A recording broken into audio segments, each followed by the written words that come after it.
আপনি নিজেকে হার মেনে নিচ্ছেন, এটা নয়, এটা ভীতু লোকের কারবার।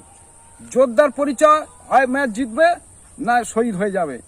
অতএব আপনি একজন সাহসী ব্যক্তি, আপনি একটা দুর্বল শ্রেণী না, আপনি বীর পুরুষ। বীর পুরুষের যুদ্ধে একটাই রাস্তা, যেটা বললাম, অতএব হার মেনে নেবে না। আরে হোক না হোক সেটা তারই ব্যাপার। তিনি এতে গ্রন্থে আছে, গীতায় আছে, ও তোমার যেটা হবে সে ঠিক তোমার ঘুরে আসবে, যেটা তোমার নয় হাজার চেষ্টা করলে হবে না। ওই না ঘাবড়ার কারণ নাই।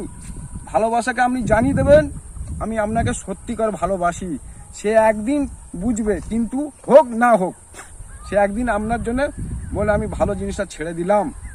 অতএব আপনারা ভালোবাসুন, সুন্দর থাকুন। অতএব এপিজে আব্দুল কালাম উনি মানে একটা পরীক্ষা দিয়েছিলেন, তো 11 নম্বর হয়েছিল। 11 ব্যক্তি 10 জন নিয়েছে। মনটা খারাপ, এতে মন খারাপ করার কোনো কারণ নেই।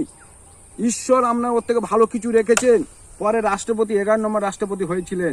অতএব মন খারাপ করবেন না, সামনে এগিয়ে যান, তার প্রতি ভরসা রাখুন, ঠিক সময় আপনার পুরস্কার দিয়ে দেবে, এটা আমি বিশ্বাস করি।